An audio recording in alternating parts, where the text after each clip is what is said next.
सर्दियां आने को थी और चिंकी चिड़िया का घोंसला पुराना हो चुका था। उसने सोचा, चलो एक नया घोंसला बनाते हैं ताकि ठंड के दिनों में कोई दिक्कत ना हो। अगली सुबह वो उठी और पास के एक खेत से चुन चुन कर तिनके लाने लगी। सुबह से शाम तक वो इसी काम में लगी और अंततः एक शानदार घोंसला तैयार कर लिया।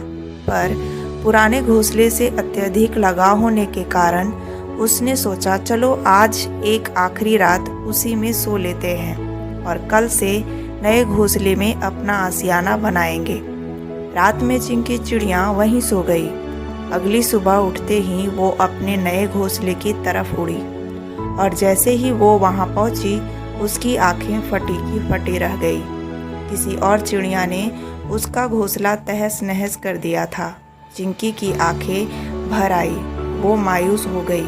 आखिर उसने बड़े मेहनत और लगन से अपना घोंसला बनाया था और किसी ने रातों रात उसे तबाह कर दिया था। पर अगले ही पल कुछ अजीब हुआ।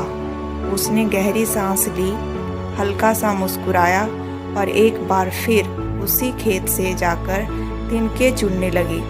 उस दिन की तरह आज भी उसने सुबह से शाम तक मेहनत की और एक बार फिर एक नया और बेहतर घोंसला तैयार कर लिया।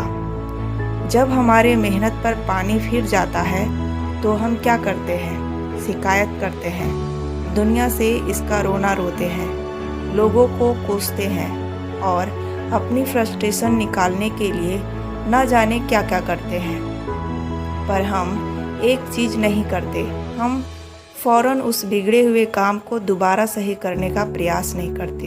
और चिंकी चिड़िया की ये छोटी सी कहानी हमें ठीक यही करने की सीख देती है। घोंसला उजड़ जाने के बाद वो चाहती तो अपनी सारी ऊर्जा औरों से लड़ने, शिकायत करने और बदला लेने का सोचने में लगा देती, पर उसने ऐसा नहीं किया, बल्कि उसी